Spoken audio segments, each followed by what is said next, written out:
আজ এটা গল্প বাদ দিয়ে কাজের কথায় আসি। আপনারা দেখছেন সৌরভ টেক 360।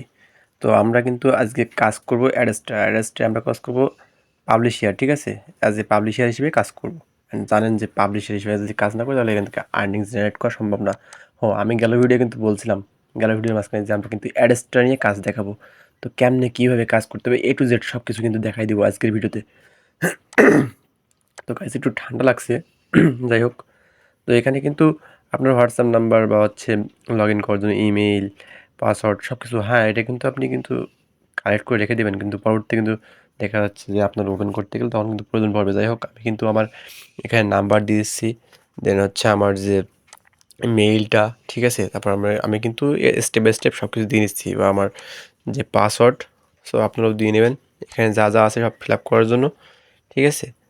তো আমি দিয়ে দিচ্ছি এক এক করে, আমার সব কিছু ফিল আপ করা মোটামুটি কমপ্লিট। আমি একটু চেক দিয়ে নিচ্ছি আবার, জায়গাটা আমি কিন্তু আমার নিজের প্রাইভেসির জন্য ব্লার করে দিলাম। তো এটা আপনারা আপনাদের মনে করেন মেইল অ্যান্ড পাসওয়ার্ড যেটা বুঝছেন সব কিছু লগ ইন করতে গেলে এখান থেকে কিন্তু আমরা আমাদের এটা করে নিলাম ব্যাঙ্ক ট্রান্সফার, আমরা টাকাটা কীভাবে পাবো হাতে, ঠিক আছে? তো তার জন্য আমরা ব্যাঙ্ক ট্রান্সফার দিয়ে রাখলাম অ্যান্ড সাইন আপ করলাম এই সাইডে গিয়ে। ও, আগেই বলে রাখি, সাইডের লিঙ্কটা যদি খুঁজে না পান আমার ডিসক্রিপশন বক্স এবং আমার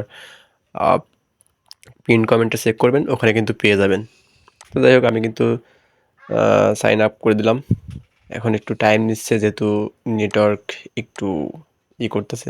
আমার কিন্তু ওখানে ইমেইলে ওখানে একটু প্রবলেম দেখা যাচ্ছিলো। যাই হোক, সেটা ঠিক হয়ে গেল অ্যান্ড আমার কিন্তু মোটামুটি ক্লিয়ার। আমি সেভ দিয়ে নিলাম অ্যান্ড আমার কিন্তু ইয়েস করে দিবেন এখানে। আর হ্যাঁ, এখানে মেইলটা দিয়ে দিলাম মোটামুটি। আমার মেইল দিয়েই আমি ওপেন করলাম অ্যান্ড আমি এখন কিন্তু ওপেন ক্লিক করলে দেখা যাচ্ছে আমার মেইল বক্সে নিয়ে গেলো। আর মেইল বক্স থেকে এখান থেকে কিন্তু যে অ্যাড্রেসটা যেটা আছে আমি ওইটা ওপেন করতে পারবো, ঠিক আছে?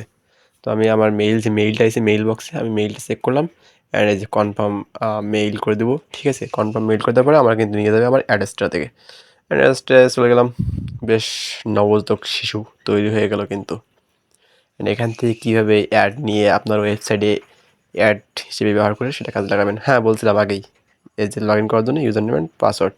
যাই হোক, দিয়ে আমি লগ ইন করতেছি অ্যান্ড লগ ইন করার পরে কিন্তু ফিচারটা এমনই দেখাবে। তো ভয় পাওয়ার কিছু নাই, এটাও তেমন কিছুই না, একটু বুঝতে হবে। যারা নতুন তারা একটু ধৈর্য সহকারে দেখবেন ভিডিওটা। এখানে কিন্তু আমরা ওয়েবসাইট নিয়ে কাজ করব, ঠিক আছে? এখানে কিন্তু ডিরেক্ট লিঙ্ক নিয়ে কাজ করা যায়। তো আমরা ডিরেক্ট লিঙ্ক নিয়ে কাজ করবো না, এখানে কিন্তু আবার চ্যাট করার সিস্টেম আছে, ওদের যে ম্যানেজার, ঠিক আছে, অ্যাডস্টার।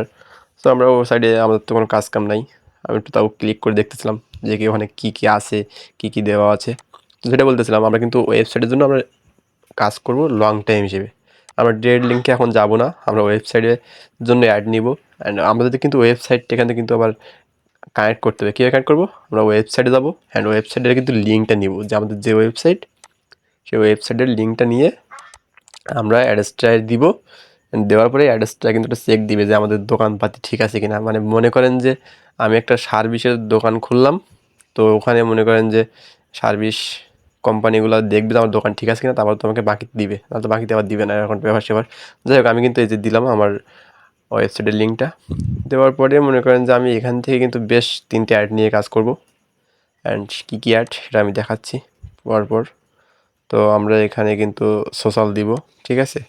এটাই বেটার সব থেকে অ্যান্ড এটা দিলে মোটামুটি ভালোই রেসপন্স, সব দিক দিয়েই বেটার।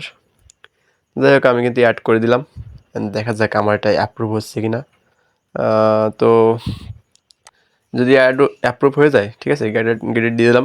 এখন অ্যাপ্রুভ যদি হয়ে যায় তারপরে কিন্তু আমি এখান থেকে এই যে প্রসেসিং পেন্ডিং দেখাচ্ছে। যাই হোক, আমরা যে অ্যাড হয়ে যাবে মোটামুটি এখান থেকে অ্যাড নিয়ে আমাদের ওয়েবসাইটে অ্যাড দিয়ে দেবো, তখন যত ভিজিটর হবে সেই ভিজিটরের উপরেই কিন্তু আমাদের আর্নিং জেনারেট হবে। আর এখান থেকে কিন্তু আর্নিংটা তো তোলা যাবে, দেখেন নিচে পেমেন্ট অপশন দেখা রয়েছে। তো যাই হোক, আমি এখানে কিন্তু পপন অ্যাড, তারপর সোশ্যাল বার, ঠিক আছে, ব্যানার অ্যাড, এই 3টে নিয়ে কাজ করব। আর এগুলো নিয়ে কাজ করার কোনো দরকার নেই, আমাদের ওয়েবসাইটের জন্য এইটা লং টাইম কাজ করে দিতে পারবো, ঠিক আছে? আমরা চাই কিন্তু লং টাইম কাজ করি, একদিন কাজ করলাম ফিনিশ হয়ে গেলো, অ্যাকাউন্টে ব্যান্ড হয়ে গেলো, এটা ঝামেলা। তো আমি কিন্তু আমার ওই যে অ্যাড হয়ে গেছে, এখন আমি কিন্তু কী করতেছি, আমার অ্যাডগুলো নেওয়ার জন্য অ্যাডগুলোতেও আবার করতে হবে, তারপরে প্রসেসিং করবে, সেটাকে পেন্ডিংয়ের থেকে আমাকে আবার মানে অ্যাক্টিভ করার অনুমতি দিবে। ওই কোড নিয়ে কিন্তু আমি কোডগুলো বসাবো আমার ওয়েবসাইটে। তো যেটা বলছিলাম মানে একদিনের জন্য তো কাজ করে থেকে লাভ নাই, আর একদিনে তো হবে সম্ভব না। সো একটা আমের বিচি লাগাবেন মানে পুঁতবেন, সেখান থেকে চারা বেরোবে, তারপর সেখান থেকে বড় হবে গাছটা, তারপর আম দিবে। সো ধীরে ধীরে কিন্তু এরকমই হবে, ঠিক আছে? এই যে প্রসেসিং। তো যাই হোক আমরা এখন কিন্তু এই একটু ওয়েট করতে হবে, মানে একটু ওয়েট করলে দেখা যাবে এটা কিন্তু হয়ে গেছে, অ্যাক্টিভ হয়ে গেছে, ঠিক আছে? তো এই অ্যাক্টিভ হয়ে যাওয়ার কারণে এই যে দেখতে পাচ্ছেন অ্যাক্টিভ হয়ে গেছে। এখন অ্যাক্টিভ হয়ে গেছে এটা আমরা কী করবো, গেট কোড, হ্যাঁ এই কোডটা কপি করব, কপি করে নিয়ে কিন্তু আমাদের ওয়েবসাইটে বসাবো। অ্যান্ড কীভাবে বসাবো চলেন দেখে আসি। আমরা কিন্তু এই যে আমাদের ওয়েবসাইট, ঠিক আছে, যেটা গেলাম আমরা ওয়েবসাইটে এই যে ওপরে কিন্তু এই অ্যাডে যে ব্যানারটা দেওয়া আছে, অ্যান্ড এই যে মাপজোক কিন্তু দেওয়া আছে ঠিকঠাক। যাই হোক আমরা এখানে যে এই কোডগুলো আছে এগুলো সব আমরা কিন্তু রিমুভ করে দেবো, ফাঁকা করে দেবো, দিয়ে কিন্তু আমাদের যে কোডটা কপি করছিলাম সেটা দিয়ে সেভ দিয়ে দেবো, ঠিক আছে? সেভ দেওয়ার পরে কিন্তু হয়ে যাবে 728/90 যেটা আছে। আমরা একটু রিলোড করে দেখি যে আমাদের এই যে উপরে যে অ্যাড দেখেন চলে আসে, ঠিক আছে? এভাবে কিন্তু আমরা যে কিন্তু যে কোনো ওয়েবসাইটে ঢুকলে কিন্তু অ্যাড দেখতে পাই। ভাববেন না যে এগুলো আবার হচ্ছে যে মানে গুগল অ্যাডসেন্সের থেকে, সবগুলাই গুগল অ্যাডসেন্সের থেকে ওইভাবে হয় না, যতদূর আমার আর কি জানা। তো যাই হোক অনেকে কিন্তু অ্যাডসটা ইউজ করে কিন্তু অনেক হিউজ পরিমাণ জেনারেট করতেছে আর্নিং। তো এইভাবে কিন্তু আপনি হচ্ছে মনে করেন যে এটা হয়ে গেল ব্যানার অ্যাড, এটা সোশ্যাল অ্যাড, ঠিক আছে? আরও কয়েকটা অ্যাড আছে, মানে 3টে অ্যাড ইউজ করলে মোটামুটি কিন্তু এখান থেকে ভালো পরিমাণটা অ্যামাউন্ট জেনারেট করা সম্ভব। আর এখানে কিন্তু এমন মানে আপনার একটা স্টারে দিয়ে একটাই যে ওয়েবসাইট চালাতে পারবেন, মানে একটা ওয়েবসাইটে যে অ্যাড দিতে পারবেন, এই ব্যাপারটা কিন্তু এমন না। আপনিও আপনার যদি বেশ কয়েকটা ওয়েবসাইট থাকে ভালো মানের, তাহলে আপনি মনে করেন যে অ্যাড্রেসটার থেকে সবগুলাই ওখানে ওই মানে আপনার ওয়েবসাইটের লিঙ্ক ওই যেভাবে সাবমিট করলাম ওইভাবে সাবমিট করে দিয়ে তারপর মনে করেন যে সবগুলো এইভাবে অ্যাড নিতে পারবেন, সেম প্রসেস, ঠিক আছে? তো সে বিষয়ে যদি জানতে চান তাহলে কমেন্ট বক্সে অবশ্যই জানাবেন, তাহলে আর একটা ভিডিও নিয়ে আসবো। কারণ এক ভিডিওতে অনেক লং হয়ে গেলে আপনাদের দেখতেও ইচ্ছা হবে না, এটাই সত্য কথা। তো দেখেন মোটামুটি সব কিছু জায়গায় দেখালাম, আর কপিরাইট ইনফরমেশান দেওয়া আছে, এটা আপনার প্রয়োজন পড়লে এখানে নিতে পারেন। তো ভিডিওটা লং করবো না, সো নেক্সট ভিডিওটা অপেক্ষায়। অ্যান্ড ততক্ষণ সবাই ভালো থাকবেন, সুস্থ থাকবেন। চ্যানেলে নতুন হয়ে থাকলে চ্যানেলটি সাবস্ক্রাইব করবেন।